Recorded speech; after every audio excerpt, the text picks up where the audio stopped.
Hello நண்பர்களே, நான் உங்களுடைய ஒர்க் அவுட் 5 o'clock AM. இத்தனை நாளாக ஏன் வீடியோ போடல அப்படின்னு கேட்டிங்கனாக்கா, நிறைய காப்பிரைட் இஷ்யூஸ் வந்துச்சு. அதனால் மட்டும்தான் வீடியோ போடல. இனிமேல் தொடர்ந்து கன்சிஸ்டன்சியாக வீடியோ போடுறேன்.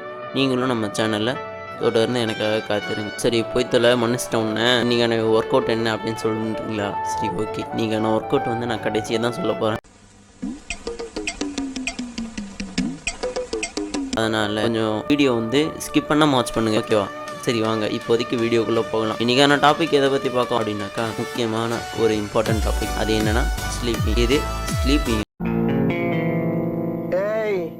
என்னை வச்சு ஒன்றும் காமெடி பண்ணலையே, அதாவது தூக்கம். சரி, வாங்க எதுக்கு இந்த டாபிக் எடுத்தேன், என்ன முக்கியத்துவம் அப்படின்றத வீடியோக்குள்ளே போய் பார்க்கலாம். அதுக்கு முன்னாடி நீங்கள் நம்மளுடைய சேனலை சப்ஸ்கிரைப் பண்ணிட்டு பெல் ஐக்கான பண்ணல வச்சுக்கோங்க. அடுத்தது எனக்கு தொடர்ந்து வீடியோ போட மோட்டிவேஷன் பண்ணணும் அப்படின்னு நினச்சிருக்கீங்களா? ஒரே ஒரு லைக் அண்ட் ஷேர் மட்டும் பண்ணி விட்டுருந்தீங்க. சரி, ஓகே, வாங்க உங்கள் எல்லாரையும் வீடியோக்குள்ளே கூப்பிட்டு போகிறேன்.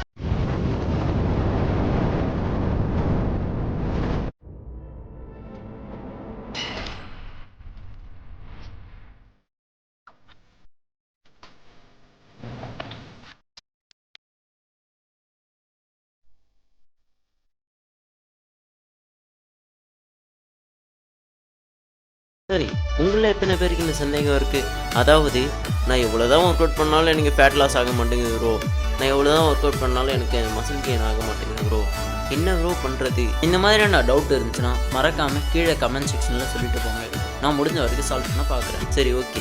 அது எல்லாத்துக்கும் இப்போ என்ன காரணம் அப்படின்றத சொல்கிறேன். ஃபர்ஸ்ட், ஃபேட் லாஸ் ஆகிறது தடைப்படுறது. அதுக்கு என்ன காரணம் அப்படின்னு பார்த்தீங்கன்னாக்கா, நீங்கள் எந்த அளவுக்கு ஒர்க் அவுட் பண்ணுறீங்களோ, எந்த அளவுக்கு ரன்னிங் போகிறீங்களோ, எந்த அளவுக்கு நீங்கள் ஃபேட் லாஸ் ஆகணும் அப்படின்னு சொல்லிட்டு டயட்டு அது இதுன்னு என்னென்ன செஞ்சாலும் சரி, ஆனால் உங்களுக்கு ஃபேட் லாஸ் ஆகாது. நீங்கள் ஒர்க் அவுட்டுக்கு போயிட்டு ப்ரோட்டீன் பவுட்ரு, அந்த பவுட்ரு, இந்த பவுட்ரு, எந்த பவுட்ருனா எடுத்துக்கோங்க, ஆனாலும் உங்களுக்கு மசில் கெய்னிங் ஆக போகிறது இல்லை. என்ன வார்த்தடா சொல்லிட்டேன். அதுக்கான ஒரே காரணம் உங்களுடைய ஸ்லீப்பிங் தான். இது நம்ம லிஸ்ட்லயே இல்லையே. உங்களுடைய மசில்ஸே அவ்வளோ சீக்கிரத்தில் க்ரோத் ஆனால் கூட உங்களோட ஸ்லீப்பிங் ஹார்மோன்ஸ் ஒழுங்காக ப்ராப்பராக ஒர்க் பண்ணல அப்படின்னாக்கா உங்களால் மசில் கெயின் பண்ணவே முடியாது, ஃபேட் லாஸ் பண்ணவும் முடியாது.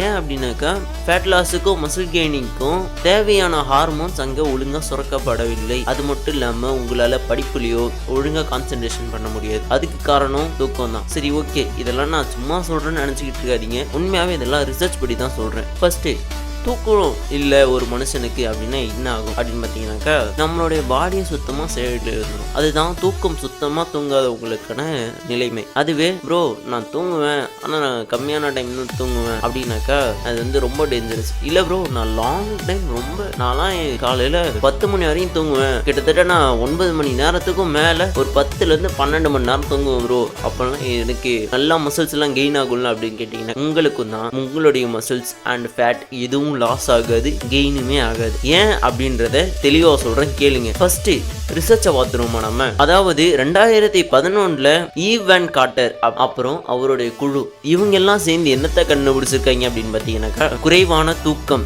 அதாவது லோ ஸ்லீப்பிங் ஒரு மனுஷனுக்கு என்னென்னலாம் இன்க்ரீஸ் பண்ணுதுனாக்கா, அதாவது என்ன மாதிரியான பிரச்சனையை கொடுக்குதுன்னா, BMI லெவலை இன்க்ரீஸ் பண்ணுது, ஒபிசிட்டிக்கான வாய்ப்பை அதிகப்படுத்துது அப்படின்றத அவங்களுடைய கேங் கண்டுபிடிச்சிருக்காங்க.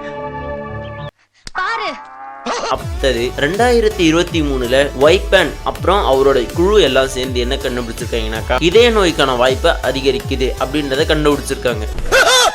2022 ஈவோ எவபயகே அப்படின்றவருடைய குழு 28.5 மில்லியன் பேர்ல 1.3 மில்லியன் பேருக்கு இதய நோய் வாய்ப்பை வந்து கண்டறிஞ்சிருக்காங்க. இது வந்து சரியா தூங்காதவங்களுடைய ரிப்போர்ட். சோ இதுபடி வந்து சரியா தூங்கல, அதாவது லோ ஸ்லீப்பிங்கான நம்ம டேஞ்சரா பார்த்துட்டோம். இது என்ன பிரமாதம், இது விட பெசலைட் ஒன்னு இருக்கு கூமுடா. இப்போ ஹை ஸ்லீப்பிங்கான டேஞ்சரா பார்ப்போம். 2018 ஜெய்க் அப்புறம் அவருடைய குழு 5.1 மில்லியன் பேர்ல 8 மணி நேரத்துக்கு மேல தூங்குறவங்களுக்கு, அதாவது 8 மணி நேரத்தை விட அதிகமா தூங்குறவங்க மரண ஆபத்து 1.39 மடங்கும், நீரிழிவு நோய்க்கான சதவீதம் வந்து 1.26 மடங்கும், அடுத்தபடியா இதய நோய்க்கான வாய்ப்பு வந்து 1.24 மடங்கும் அதிகரிக்குது அப்படின்றத கண்டுபிடிச்சிருக்கு. இப்பவே கண்ணை கட்டுது.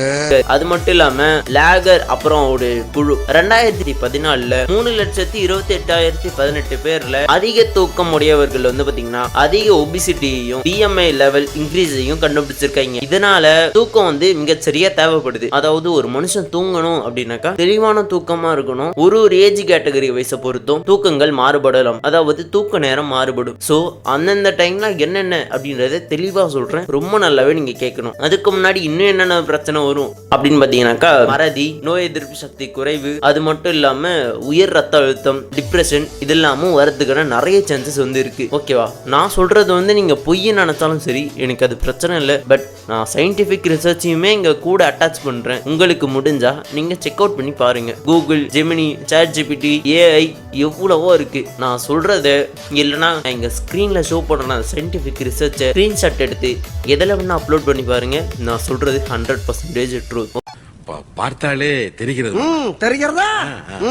நம்ம சரியா தூங்கலனாக்கா நம்மளுடைய பாடியில நிறைய விதமான டேமேஜஸ் வந்து ஏற்படும். சரியா? அதனால தூக்க நேரத்தை கம்பல்சரி கரெக்டா ஃபாலோ பண்ணுங்க. ஒரு 11 மணிக்கு தூங்குறீங்க அப்படின்னாக்கா நீங்க ஒரு 6 மணிக்கு தான் எழுந்திருக்கணும். ஒரு 10 o'clock தூங்குறீங்கனாக்கா நீங்க ஒரு 5 மணிக்கு தான் எழுந்திருக்கணும். அதாவது 18 வயசுக்கு மேற்பட்டவங்க நீங்க 10 மணிக்கு தூங்கி 6 மணிக்கு எழுந்தாலும் பிரச்சனை இல்லை. ஆனா 10 மணிக்கு தூங்கி 7 மணிக்கு இருந்தா மட்டும் தான் பிரச்சனை. ஏன் அப்படின்னாக்கா ஒழுங்கா 7 to 8 hours மட்டும் தான் 18 வயசுக்கு மேல இருக்கிறவங்க தூங்கணும். அது மட்டும் இல்லாம 25 வயசுக்கு மேல இருக்கிறவங்க குறைஞ்சபட்சம் 8 மணி நேரமாவது தூங்கணும். அதாவது நீங்க வந்து 8 மணி நேரத்தை வந்து கன்சிஸ்டன்ஸா ஃபாலோ பண்ணிக்கோங்க. அது உங்களுக்கு நல்லது. சரி, சின்ன பசங்க எவ்வளவு பண்ணணும் அப்படின்னு பாத்தீங்கன்னாக்கா 17 வயசு குறைவா இருக்கிறவங்க 9 to 11 மணி நேரம் வரைக்கும் தூங்கலாம். ஸோ இதுதான் வந்து சின்ன குழந்தைங்களுக்கான நேரம். அது இதுலயும் வந்து நிறைய விதமான வித்தியாசங்கள் மாறுபடலாம். சப்போஸ் ஒரு சிலருக்குலாம் டவுட் இருக்கலாம், என்ன அப்படின்னாக்கா ப்ரோ 6 மணி நேரம் தூங்கினாவே நல்ல ரிசல்ட் தான் ப்ரோ கிடைக்குது, அதாவது 7 மணி நேரம் கரெக்டா தூங்காம 6 மணி நேரமே போதும் ப்ரோ அப்படின்னு சொல்லிட்டு நீங்க நினைச்சு நீங்க அதே தூங்குனீங்கன்னா என்ன ஆகும் அப்படின்றத தெளிவா சொல்றேன், நல்லா கேளுங்க. அப்புறம் இம்பார்ட்டன்ட் ஒன்று வந்து உங்களுக்கு மறதி ஏற்படும். ரெண்டாவது வந்து நீங்க செய்யற வேலையில உங்களுக்கு கவனக்குறைவு ஏற்படும். மூணாவது விஷயம் பாத்தீங்கன்னாக்கா உங்களுடைய ஆரோக்கியத்துல நோய் எதிர்ப்பு சக்தி ரொம்ப கம்மியாயிடும். இது மட்டும் இல்லாம உங்களுக்கு மன அழுத்தம், ரத்த அழுத்தம், இந்த மாதிரி நிறைய பிரச்சனைகள் வர வாய்ப்பு இருக்கு. ஏற்கனவே சொன்ன மாதிரி இவங்களுக்கு வேற இவங்களுக்கு வேற அப்படின்றது வயசா பிரிச்சிருக்காங்க. ஓகே, எந்தெந்த வயசுல இருந்து எந்தெந்த வயசு வரைக்கும் எந்தெந்த மணி நேரம் வரைக்கும் தூங்கணும் அப்படின்றது தெளிவா சொல்லிடுறேன், நல்லா கேட்டுக்கோங்க. 2 இருந்து 3 வயசு வரைக்கும், அதாவது சின்ன கை குழந்தைங்க இல்ல 1 வயசுல 2 வயசு இந்த மாதிரி, அதாவது 0 இருந்து 3 வயசு வரைக்கும் இருக்கிற குழந்தைங்கலாம் பார்த்தீங்கன்னாக்கா சராசரியா 12 இருந்து 14 மணி நேரம் தூங்கியே ஆகணும். 3 இருந்து 5 வயசு வரைக்கும் இருக்கிற குழந்தைங்க 10 இருந்து 13 மணி நேரம் வரைக்கும் தூங்கி ஆகணும். 6 இருந்து 12 வயசு வரைக்கும் இருக்கிற குழந்தைங்களுக்கு 9 இருந்து 12 மணி நேரம் வரைக்கும் கண்டிப்பா தூங்கி ஆகணும். 13 இருந்து 18 வயசு வரைக்கும் இருக்கிறவங்களுக்கு 8 இருந்து 10 மணி நேரம் வரைக்கும் சரி தூங்கி ஆகணும். இது மட்டும் இல்லாம 18 இருந்து 25 வயசு வரைக்கும் இருக்கிறவங்களுக்கு 7 இருந்து 9 மணி நேரம் கம்பல்சரி தூங்கணும். இது வந்து பெரியவங்களுக்கான தூக்க நேரம். அதாவது 26 வயசுக்கு மேல இருக்கிறவங்க அப்படின்னு பாத்தீங்கன்னாக்கா 7 இருந்து 8 மணி நேரம் கண்டிப்பா தூங்கியே ஆகணும். நீங்க எவ்வளவு முதுமை காலமா இருந்தாலும் 26 இல்ல எனக்கு 30 தான் அப்படின்னு சொன்னாலும் சரி, நீங்க 7 இருந்து 8 மணி நேரம் தூங்கி ஆகணும். சரி, ஓகே, இப்போ ஸ்லீப்பிங்கை முடிச்சிட்டோம். இப்போ நம்ம ஒர்க் அவுட் பக்கம் வரும். நீங்க ஆர்வமா எதிர்பார்த்துக்கிட்டு இருந்த அந்த டே 4 உடைய ஒர்க் அவுட் என்ன அப்படின்னு பாத்தீங்கன்னாக்கா இன்னைக்கு வந்து உங்களுக்கு ரெஸ்ட் டே. என்ன ஜோக் காட்டுறீங்களா? என்ன ரங்கா ஜோக் காட்டுறீங்களா? அதாவது சாதாரணமாக ரெஸ்ட் எடுங்க அப்படின்னு சொன்னால் உங்க யாருக்கும் புரியாது. அதே மாதிரி ஒழுங்காக ரெஸ்ட் எடுக்காமல் உட்காந்து ரீல்ஸை ஸ்க்ரோல் பண்ணிக்கிட்டு இருப்பீங்க. ஸோ அதனால தான் வந்து இவ்வளோ பெரிய டீட்டெயில் வீடியோ அப்லோட் பண்ணுற மாதிரி ஆயிடுச்சு. சரி, ஓகே, நீங்கள் இன்றைக்கி ஃபுல்லாக கம்பல்சரி ரெஸ்ட் எடுக்கணும். அப்போ தான் நாளைக்கு நான் போடுற ஒர்க் அவுட்டை கண்டிப்பாக உங்களால் செய்ய முடியும். டெய்லி வீடியோஸ் பார்க்கணுன்னா நம்மளோட சேனலை ஃபாலோ பண்ணிக்கோங்க. அதே மாதிரி உங்களுக்கு இந்த வீடியோஸில் ஏதாவது டவுட்டோ இல்லை ஏதாவது ஒரு ஃபால்ட்டோ இருந்துச்சுன்னா கீழே கமெண்ட் செக்ஷனில் பதிவு பண்ணுவோங்க. Okay, thank you. இந்த சேனல் எதா இருந்தாலும் அது கொஞ்சம் ஆதரவு கொடுங்க. உங்க பொண்ணான கையை வந்து அந்த பெரிய தட்டிடுங்க. அவங்களுக்கு சப்ஸ்கிரைபர் 5-10 ஏறுனா அவங்க மனசு சந்தோஷப்படும். அவங்க வீடியோவும் பாருங்க.